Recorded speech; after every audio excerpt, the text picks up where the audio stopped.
नमस्कार, आप देख रहे हैं इंडिया टीवी। आपके साथ मैं हूं मीनाक्षी जोशी। वक्त हो गया है राजधर्म का। आज सबसे पहले बात होगी पाकिस्तान की। पाकिस्तान में एक बार फिर से जबरदस्त तनाव है। मुनीर और उसकी टीम की टेंशन हाई है क्योंकि इमरान खान के समर्थक एक बार फिर अडियाला जेल की ओर कूच कर रहे हैं। इमरान की बहनें आज एक बार फिर उनसे मिलने के लिए अडियाला जेल जा रही हैं। पीटीआई कार्यकर्ताओं के अडियाला कूच को देखते हुए जेल की सुरक्षा बढ़ा दी गई है। इस वक्त जो तस्वीर आप देख रहे हैं, ये जेल के बाहर खड़ा हुआ वाटर कैनन है और वाटर बाउजर है। अडियाला जेल जाने वाले सभी रास्तों को बंद कर दिया गया है। मुनीर ने अडियाला जेल के बाहर बड़ी संख्या में सुरक्षा बलों की तैनाती कर दी है। इससे ज्यादा मुनीर की सेना और शहबाज की पुलिस कुछ कर नहीं सकती। इमरान खान के समर्थक उनकी बहनों के साथ अडियाला जेल आना चाहते हैं, इमरान खान से मिलना चाहते हैं, उनकी खैर खबर जानना चाहते हैं, लेकिन हर बार की तरह इस बार भी उनके आने पर पाबंदी है, इमरान खान से मिलने पर पाबंदी है और उन्हें रोकने के लिए हैवी बंदोबस्त किया गया है।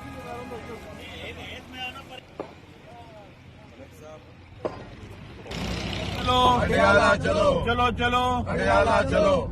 जैसे भी हालात रहेंगे खान तेरे साथ रहेंगे, जैसे भी हालात रहेंगे खान तेरे साथ रहेंगे। आपने सुना, चलो चलो अडियाला चलो, और जैसे भी हालात रहेंगे खान तेरे साथ रहेंगे। ये एक तरह से आप समझिए पीटीआई समर्थकों की चेतावनी है मुनीर की सेना को, शहबाज की सरकार को। चाहे कैसी भी परिस्थिति आए, अडियाला की तरफ ये कूच जारी रहेगा।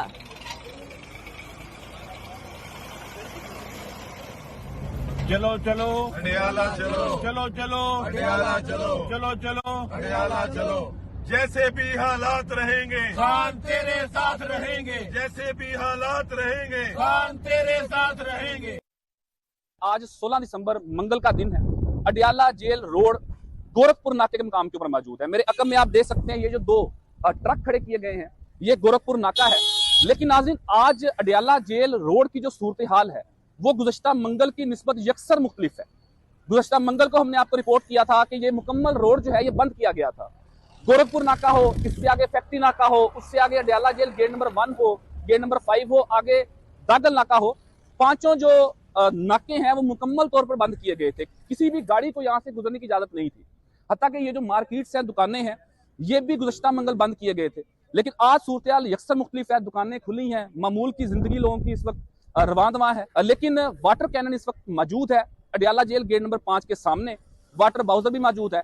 तीनों नाकों के ऊपर, गोरखपुर नाका हो, इससे आगे फैक्ट्री नाका जहां पर धरना दिया जाता है, उससे आगे दागल नाका जो रावलपिंडी वाली साइड से आते पहले नाका है, तीनों नाकों के ऊपर पुलिस की भारी नफरी मौजूद है। लेकिन आज बिल्कुल सुकून का माहौल है, कोई अफरा तफरी नहीं है, कोई खौफ की फिजा नहीं है। 1:45 का वक्त है। आपसे कुछ ही देर के बाद इमरान खान की तीनों बहनें कुछ कारकुनान के साथ यहाँ पर पहुंचेंगी।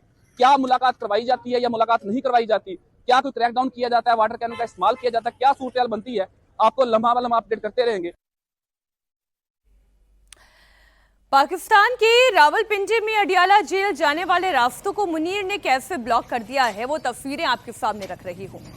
अडियाला जेल की तरफ जाने वाली ये सड़क है और उन सड़कों पर लोग ना उतरे उसके लिए बड़े बड़े ट्रक ये देखिए इस तरीके से ट्रक खड़े करके ही इस पूरे रास्ते को ब्लॉक कर दिया गया है। बताया जा रहा है कि इमरान खान की बहन अलीमा खान इसी रास्ते से आने वाली हैं, इसलिए मुनीर ने इस रास्ते को ब्लॉक कर दिया। वहां पर पुलिस बल की तैनाती कर दी गई है। नाज़रीन, मैं अताउर रहमान कोहिस्तानी हूँ। इस वक्त गोरखपुर नाका है और यहाँ पर मुकम्मल तौर पर जो है वो रोड टैक्स लगाकर बंद किया गया है। और दूसरी जानिब अगर बात की जाए तो आज कारकुनान की भी बड़ी तादाद पहुँच रही है। मेरे अक़ब में आप देख सकते हैं पाकिस्तान तहरीक इंसाफ ये कारकुनान यहाँ पर पहुँच चुके हैं और थोड़ी थोड़ी तादाद में ये कारकुनान यहाँ पर पहुँच रहे हैं। आज इमरान खान से मुलाकातों का दिन है और इस सिलसिले में इस वक्त आप ये देख सकते हैं अलीमा खान जो है वो आपसे कुछ देर बाद यहाँ पर पहुँच जाएंगी।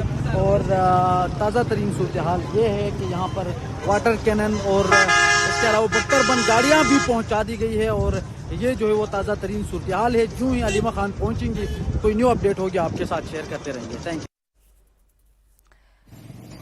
अब जब तक अडियाला की जेल का ताला नहीं टूटता तब तक इमरान खान के समर्थक इसी तरीके से प्रयास करते रहेंगे कि वो इमरान खान से मिले। उनकी बहनें जिस रास्ते से अडियाला जेल की तरफ आना चाहती हैं, उन रास्तों पर बड़े बड़े ट्रक खड़े करके रास्ते ब्लॉक कर दिए गए हैं। आपको पिछली मर्तबा याद होगा किस तरह से जेल की तरफ बढ़ने वाली इमरान खान की बहनों के ऊपर पानी की बौछार कर दी गई। दिसंबर की सर्दी में उन्हें पानी की बौछार का सामना करना पड़ा। आज भी तस्वीरें कुछ वैसी ही होने जा रही हैं, ऐसी आशंका दिखाई दे रही है। रावलपिंडी की अडियाला जेल के बाहर इमरान खान की बहनें और समर्थक मुनीर के खिलाफ हल्ला बोल रहे हैं, तो इधर दिल्ली में मुनीर की इज्जत का डिस्प्ले लगाया गया है। जी हाँ, मुनीर के जले पर नमक के साथ साथ मिर्च भी खूब रगड़ी जा रही है। ऑपरेशन सिंदूर से तिलमिलाए मुनीर ने तुर्की के जिस ड्रोन से भारत पर हमला किया था, उसे भारत ने कैसे फुस किया। तुर्की का वो ड्रोन कैसा है, आर्मी चीफ के आंगन में पाकिस्तानी ड्रोन की नुमाइश क्यों लगाई गई, पाकिस्तान के साथ असली जंग के लिए भारत की तैयारी क्या है, फ्यूचर वॉर में भारतीय सेना पाकिस्तान के खिलाफ कौन कौन से एडवांस वेपन ड्रोन का इस्तेमाल करेगी, इस रिपोर्ट से समझिए। पाकिस्तान तुर्की से उधार ड्रोन लाया। मुनीर ने तुर्की का ड्रोन भारत पर चलाया। भारत ने तुर्की के ड्रोन को फुसकी ड्रोन बताया। इंडियन आर्मी चीफ के आंगन में जो ड्रोन नजर आ रहा है वो ड्रोन नहीं बल्कि निकम्मे पाकिस्तान के नाकाम हमले का सबूत है।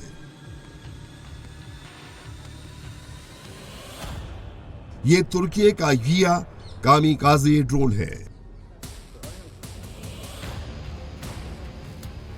ऑपरेशन सिंदूर के जवाब में पाकिस्तान ने ये ड्रोन भारतीय शहरों को निशाना बनाकर दागा था, लेकिन इससे पहले कि ये अपने टारगेट तक पहुंच पाता, इसे भारतीय सेना के एयर डिफेंस सिस्टम ने मार गिराया। इस ड्रोन के पुर्जे आर्मी चीफ के घर डिस्प्ले में रखे गए हैं, जो बता रहे हैं कि कैसे भारतीय एयर डिफेंस सिस्टम ने पाकिस्तानी ड्रोन को दिवाली का फुसकी बम साबित कर दिया। तुर्की से उधार मांगकर लाए यह ड्रोन पर मुनीर को बड़ा फख्र था। उसे लग रहा था कि चीन और तुर्की से भीख में असलहा लाकर वो भारत को टक्कर देगा।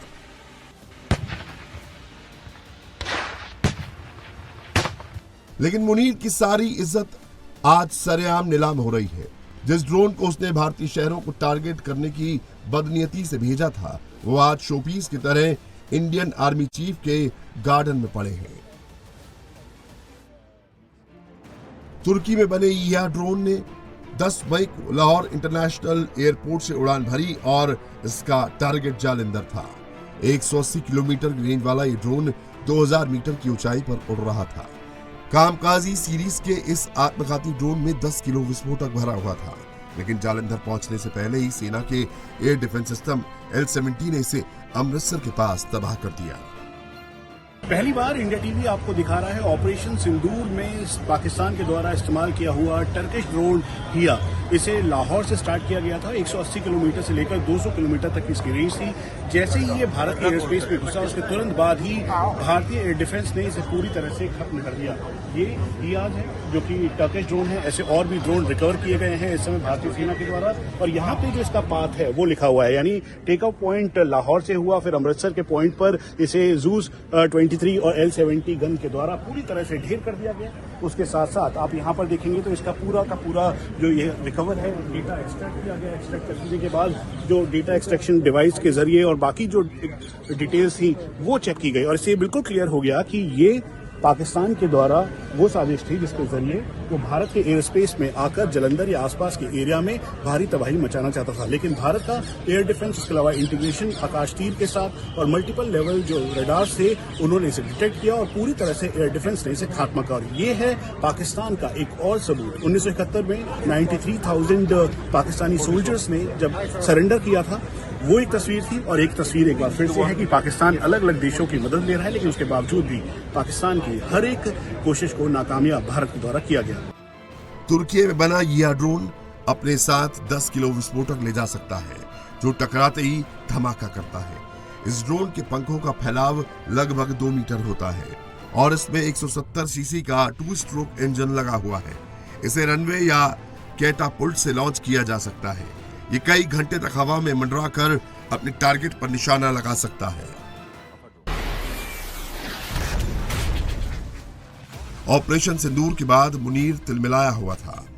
उसके सभी चीनी एयर डिफेंस सिस्टम को भेदकर ब्रह्मोस ने पाकिस्तान में भयंकर तबाही मचाई थी। बदले की आग में जल रहे मुनीर ने तुर्की का ड्रोन भारत की तरफ उड़ाया, लेकिन भारतीय फौज ने मुनीर के ड्रोन अटैक को नाकाम कर दिया। This drone took off from Lahore Air Base and it was heading towards one of the army installations in Punjab sector. While decoding, we have found out the takeoff point, that is from where it has launched, the flight path which was pre-fed, the destination where it was heading to, and the various payload data which includes cameras, IR sensors, radar sensors. With all this data, the tool analyzes and gives out complete mission details of the drone, which enables the user in finding out various tactical and strategic decisions and the intent of the mission, what the enemy was planning. Pakistan के खिलाफ operation सिंदूर अभी खत्म नहीं हुआ है, बल्कि सिर्फ pause है। ऑपरेशन सिंदूर का दूसरा चरण जब शुरू होगा तो पाकिस्तान को इस बार संभलने का मौका नहीं मिलेगा।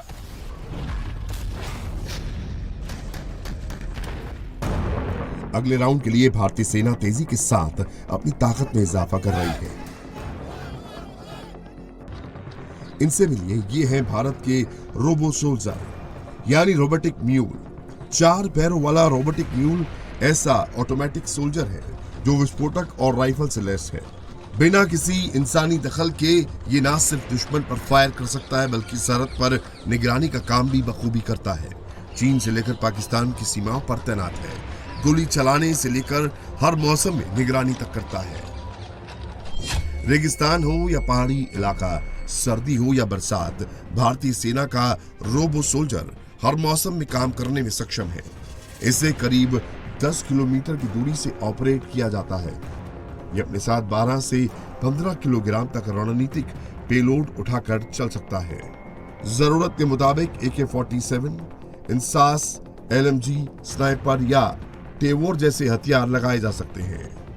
इसके अलावा बॉर्डर पर छोटे मोटे सामान लाने ले जाने के लिए भी इस्तेमाल हो सकता है। भारत की तैयारी किस लेवल पर है उसकी एक और तस्वीर देखिए। ये भारतीय सेना के वो ड्रोन हैं जिन्होंने ऑपरेशन सिंदूर के दौरान पाकिस्तान को नाको चने चबवा दिए। 7 मई की रात से शुरू हुआ भारतीय सेना का ऑपरेशन 10 मई की शाम तक चला। उस दौरान भारतीय ड्रोन्स ने पाकिस्तान के रेडार्स जाम कर दिए, उनके ठिकाने तबाह कर दिए। So this is Virat drone. It can function in. It has also been manufactured by the Indian Army, and we are following the principle of the Atmanirbhar. This is the Trishul FPV kamikaze. This has also been manufactured in mass by the Indian Army. This is the Shaurya kamikaze drone. You can see the payload can be put here at the back. This is the Vajra kamikaze drone. Can also drop the payload, and the range is. You can see the unlifted drone. These are the service drone.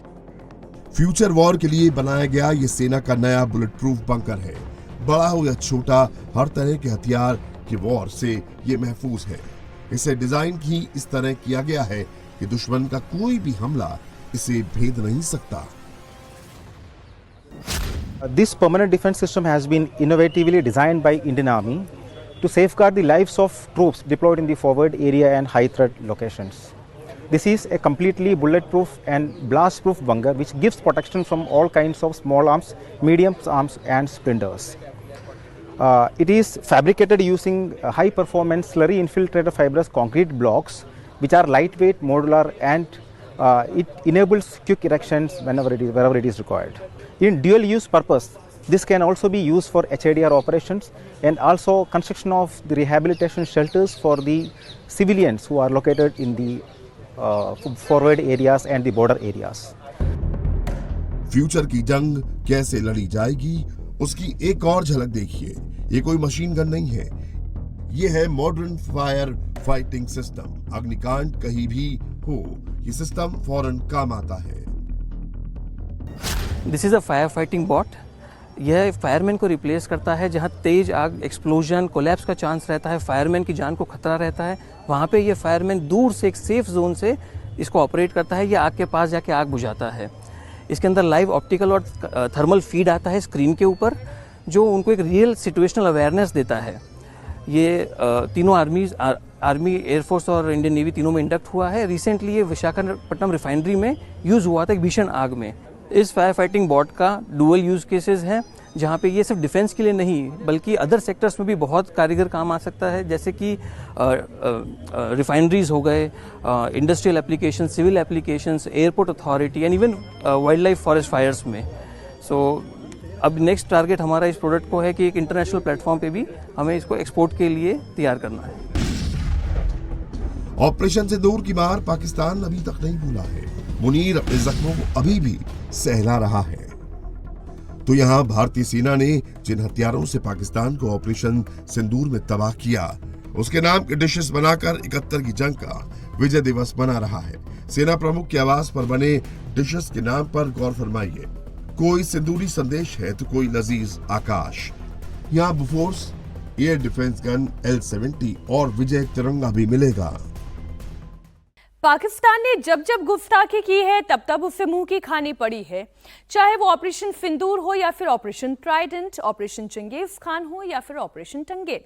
हर बार पाकिस्तान को भारत के सामने घुटने टेकने पर मजबूर होना पड़ा है। 54 साल पहले आज ही के दिन पाकिस्तान की फौज ने 93,000 जवानों के साथ सरेंडर किया था। 54 साल पहले आज ही का वो दिन था। पाकिस्तान के 2 टुकड़े हुए थे और बांग्लादेश एक नया राष्ट्र बना था। लेकिन 54 साल बाद एक बार फिर बांग्लादेश में मुक्ति की आवाज उठ रही है। बांग्लादेश यूनिट से मुक्ति चाहता है, कट्टरपंथी जमात से मुक्ति चाहता है।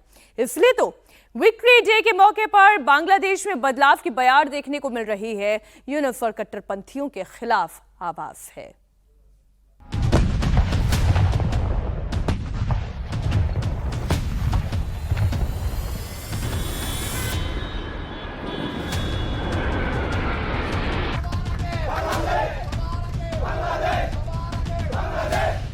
ये बांग्लादेश की सेना का पाकिस्तान के खिलाफ विजय का जयघोष है।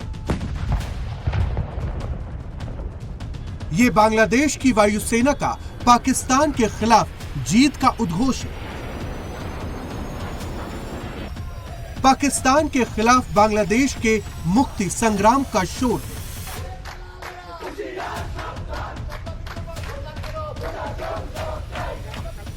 आज 16 दिसंबर है। ये सिर्फ एक तारीख नहीं बल्कि 1971 के युद्ध में भारतीय फौज के ऐतिहासिक और निर्णायक जीत का प्रतीक है। ये वो विजय थी जिसमें मुक्ति वाहिनी और भारतीय फौज कंधे से कंधा मिलाकर एक साथ खड़े हुए। एक ऐसी जीत जिसने दक्षिण एशिया का नक्शा नया बनाया और एक नए राष्ट्र बांग्लादेश को जन्म दिया।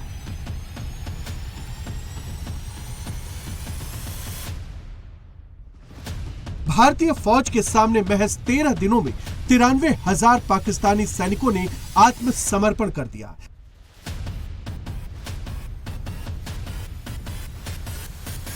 ये दिन भारत के मित्रों के प्रति निष्ठा और शत्रुओं के लिए स्पष्ट संदेश का प्रमाण है कि जब भारत न्याय के लिए खड़ा होता है तो विजय निश्चित होती है।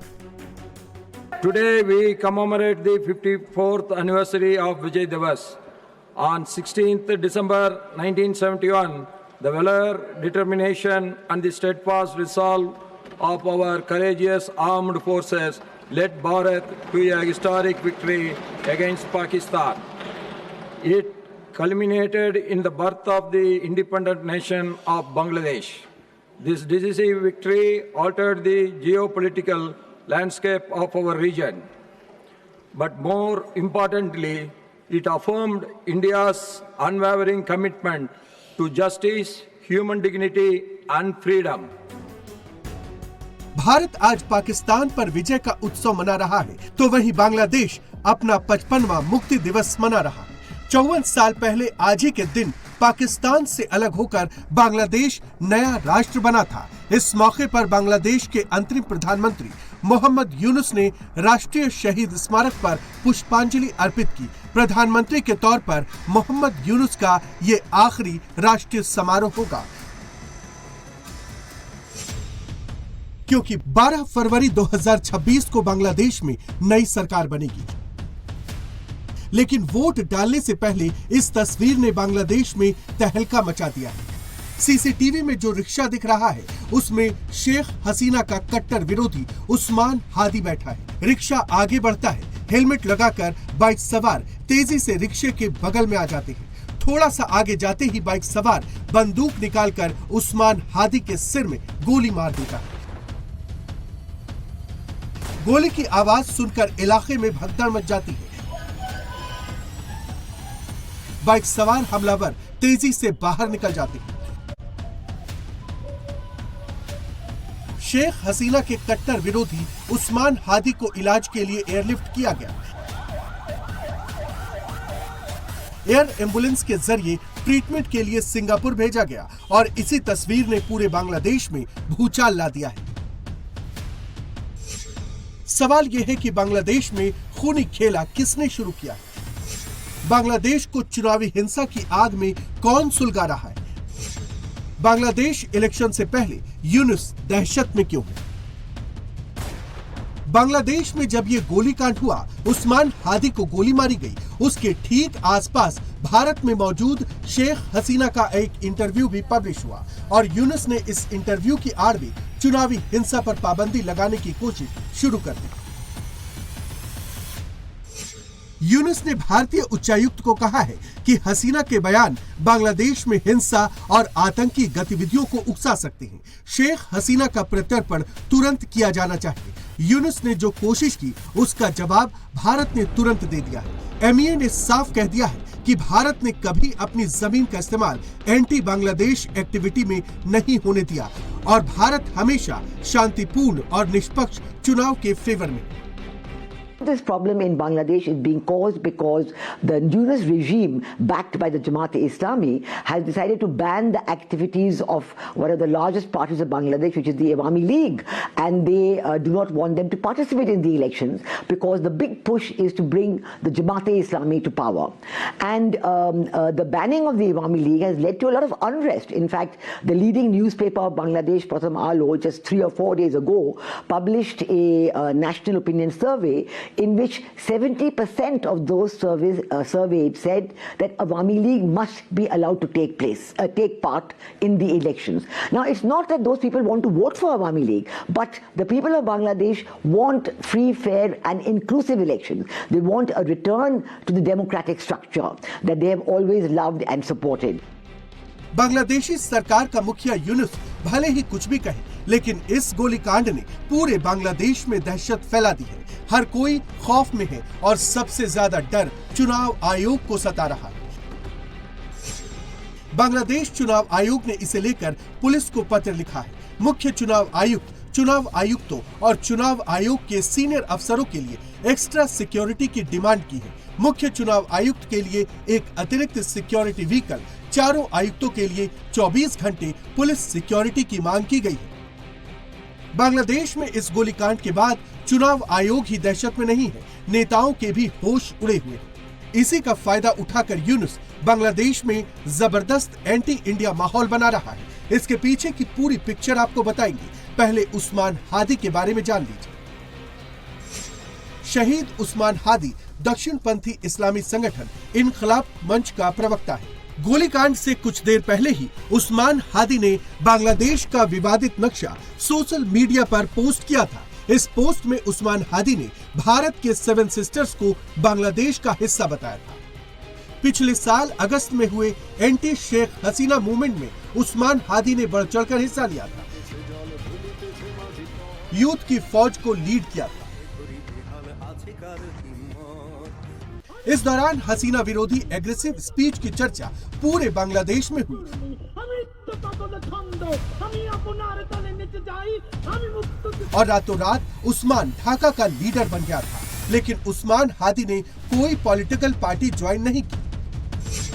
उस्मान हादी ढाका 8 सीट से निर्दलीय चुनाव लड़ने का ऐलान कर चुका था, लेकिन उससे पहले ही उसे गोली मार दी गई। ये गोलीकांड ऐसे वक्त में हुआ है जब बांग्लादेश चुनाव में शेख हसीना की पार्टी को बैन कर दिया गया।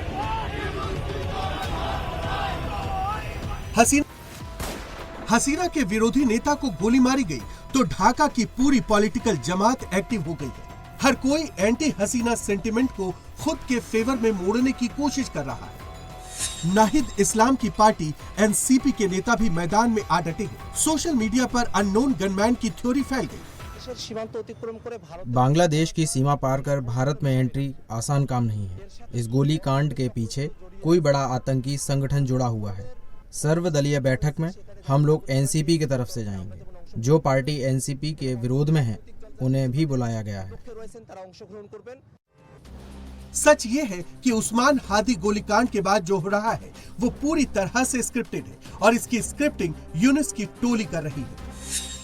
यूनुस की टोली शेख हसीना की पार्टी अवामी लीग को बैन कर चुकी है। चुनाव के लिए मेन फाइट नाहिद इस्लाम की एनसीपी, कट्टरपंथी जमाते इस्लामी की पॉलिटिकल ब्रांच अमर बांग्लादेश के अलायंस गणतांत्रिक संस्कार जोट और खालिदा जिया की पार्टी बीएनपी के बीच होनी है।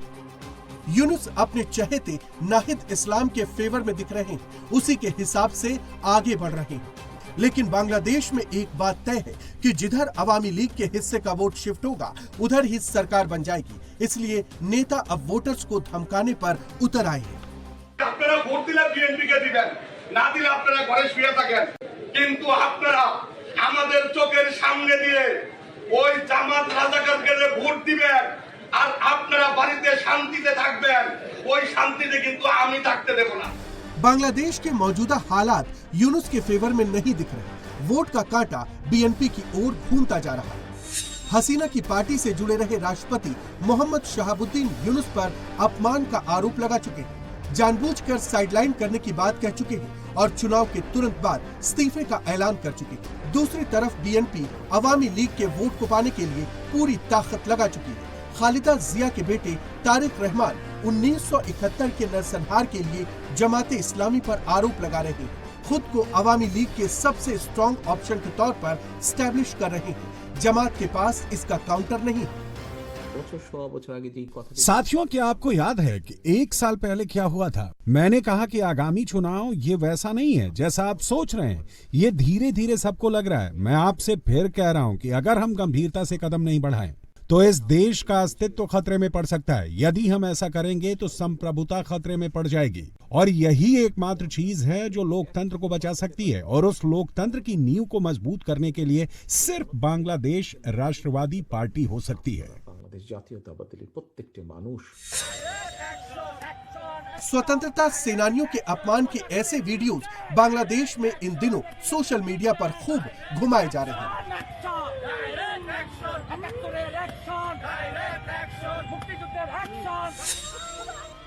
चुनाव से ऐन पहले स्वतंत्रता सेनानी योगेश चंद्र रॉय और उनकी पत्नी सुवर्णा रॉय के मर्डर की चर्चा चारों तरफ हो रही है। चटगांव पोर्ट को लीज पर देने का विरोध बहुत ज्यादा बढ़ चुका है। बांग्लादेश में इस वक्त यूनुस की नाकामी की चर्चाएं जोर शोर से हो रही हैं। न लोगों के पास रोजगार है, न ही पैसा। ऐसे में यूनुस के पैरों तले जमीन खिसक गई है। यूनुस को पता है कि वो बांग्लादेश में तभी रुक सकता है जब नाहिद इस्लाम की पार्टी पावर में आए। अगर बीएनपी को सत्ता मिल गई तो इलेक्शन रिजल्ट के सेम डे उसे फ्लाइट पकड़नी होगी। इसलिए बौखलाया यूनुस एंटी इंडिया माहौल के नाम पर वोट लेना चाहता है, लेकिन ये होना नामुमकिन है। रूस और यूक्रेन के बीच 1391 दिनों से भीषण युद्ध चल रहा है। इस महायुद्ध में अब पुतिन को बड़ा झटका लगा है। रूस की 1 किलो क्लास पनडुब्बी में यूक्रेन ने तबाह कर दी। अब पहली बार ऐसा है कि जब एक अंडर वाटर ड्रोन के जरिए एक पनडुब्बी को टारगेट किया गया हो और पनडुब्बी तबाह हो गई हो। यह घटना तब हुई जब यूक्रेन ने नाटो की जिद छोड़ दी है और ट्रंप ये कह रहे हैं कि युद्ध खत्म होने के करीब है। यूरोपीय देश क्रिसमस तक युद्ध विराम की उम्मीद लगा रहे हैं, लेकिन यूक्रेन के ताज़ा हमले से क्या शांति पर बात बनेगी? ज़ेलेंस्की की इस हिमाकत के बाद पुतिन के प्रतिशोध की ज्वाला कैसे धधक रही है, इस रिपोर्ट में देखिए।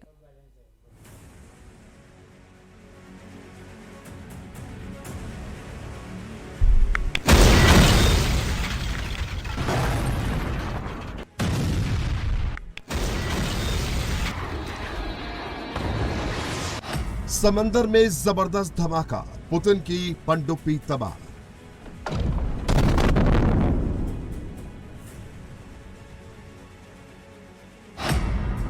रूस का भयंकर प्रतिशोध, यूक्रेन में बरस रहे आग के गोले।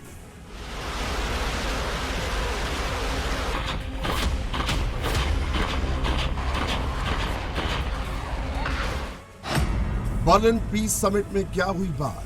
क्रिसमस से पहले होगा युद्ध विराम।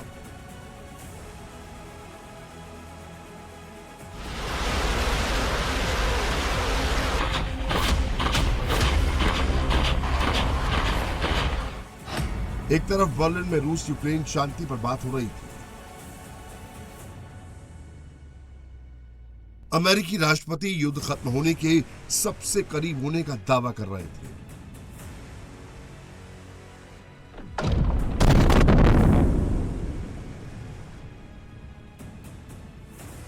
तो दूसरी तरफ यूक्रेन ने रूस पर अब तक का सबसे बड़ा हमला कर दिया।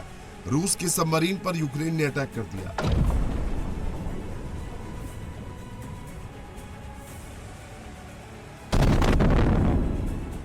यूक्रेन ने अंडरवाटर ड्रोन अटैक से रूस की एक अत्याधुनिक पनडुब्बी को तबाह कर दिया और उसकी गवाह ये तस्वीरें हैं। यूक्रेन ने दावा किया कि पहली बार है जब किसी पनडुब्बी को ड्रोन के जरिए तबाह किया गया।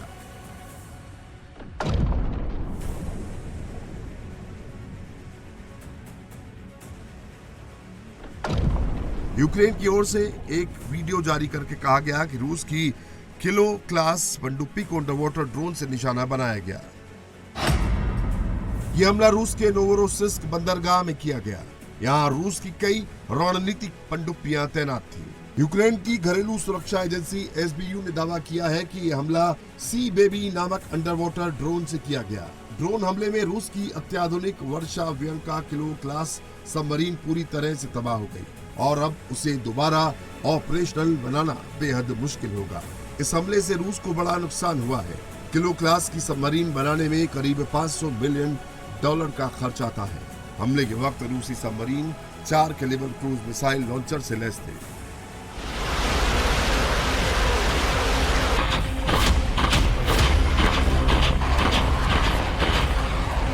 यूक्रेन का दावा है कि रूस इन्हीं कैलिबर क्रूज मिसाइल लॉन्चरों के जरिए यूक्रेन में तबाही मचा रहा है। यूक्रेन के शहरों और इंफ्रास्ट्रक्चर को टारगेट करके ताबड़तोड़ हमले कर रहा था।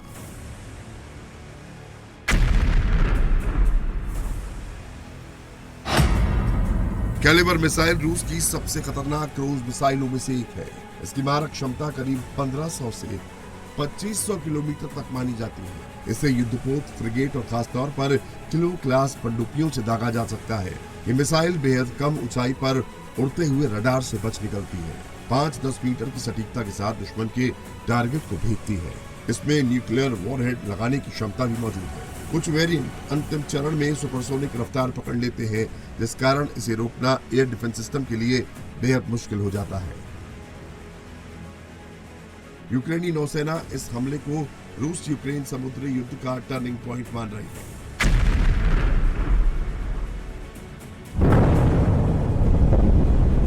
चूंकि पनडुब्बी जैसे लक्ष्य को निशाना बनाना बेहद कठिन होता है।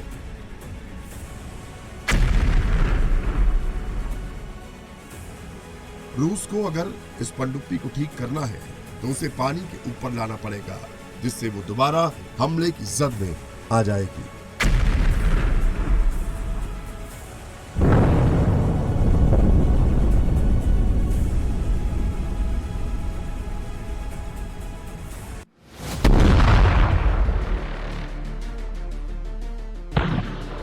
यूक्रेन ने यह हमला ऐसे वक्त किया है जब अमेरिका, यूरोप और यूक्रेन के अधिकारी बर्लिन में रूस यूक्रेन युद्ध खत्म करने के फॉर्मूले पर बातचीत कर रहे थे।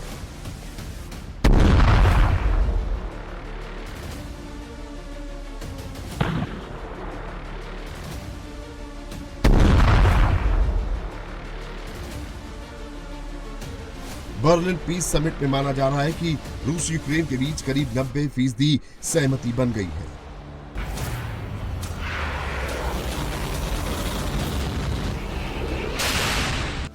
यूक्रेन के राष्ट्रपति जेलेंस्की ने सुरक्षा की गारंटी की शर्त पर नाटो की सदस्यता वाली जिद छोड़ दी है। अमेरिकी राष्ट्रपति डोनाल्ड ट्रंप ने भी शांति समझौते के बेहद करीब पहुंचने की बात कही है। जब आप 25 से 30 हजार सैनिकों को खो रहे हैं, जिनमें अधिकतर सैनिक या अन्य लोग भी हैं, कीव जैसे शहरों से, पूरे यूक्रेन में विभिन्न संस्थानों से, तो ये बहुत बुरा है। वास्तव में द्वितीय विश्व युद्ध के बाद से किसी ने भी ऐसा कुछ नहीं देखा है, लेकिन हम करीब आ रहे हैं। हमें यूरोपीय नेताओं से जबरदस्त समर्थन मिल रहा है। वे इसे भी खत्म कराना चाहते हैं और इस वक्त रूस भी इसे खत्म कराना चाहता है। और उनकी समस्या ये है कि वे इसे खत्म करना चाहेंगे और फिर अचानक वे ऐसा नहीं करेंगे और यूक्रेन इसे खत्म करना चाहेगा और अचानक वे ऐसा नहीं करेंगे। इसलिए हमें उन्हें एक ही पृष्ठ पर लाना होगा, लेकिन मुझे लगता है कि ये काम कर रहा है। बहुत अच्छी बात है। बर्लिन में अमेरिका समेत यूरोपीय देशों ने यूक्रेन को नाटो की तर्ज पर सुरक्षा की गारंटी दी है। पीस समिट के बाद बाकायदा स्टेटमेंट जारी करके जेलेंस्की को सुरक्षा समेत आर्थिक सहयोग का भरोसा दिया है। यूरोपीय देशों ने क्रिसमस तक इस विनाशकारी जंग को खत्म करने की उम्मीद जताते हुए गेंद पुतिन के पाले में फेंक दी है।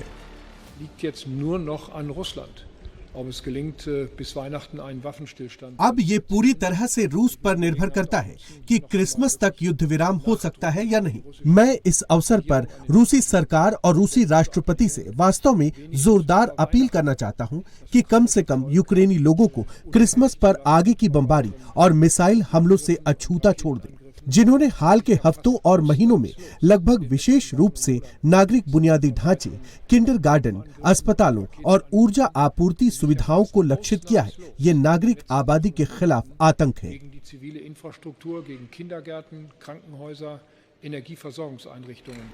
रूस यूक्रेन के बीच शांति समझौते पर भले ही बात आगे बढ़ रही हो, लेकिन पुतिन का जो रुख है उससे नहीं लगता कि यह युद्ध फिलहाल थमने वाला है।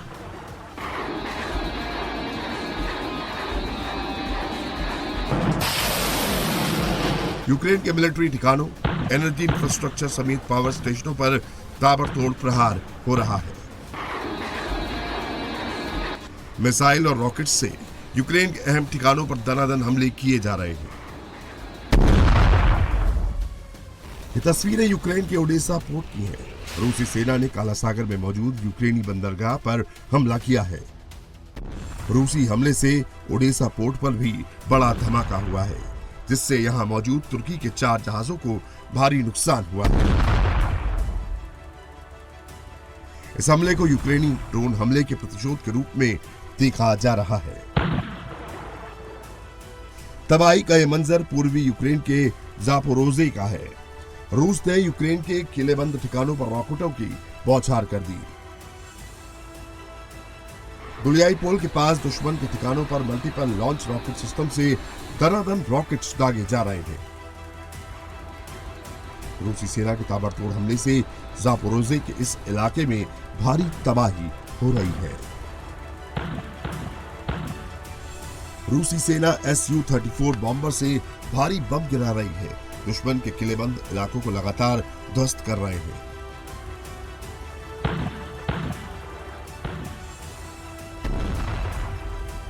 Su-34 बॉम्बर दुनिया का सर्वश्रेष्ठ बॉम्बर है और ये यूक्रेन में भारी तबाही मचा रही है।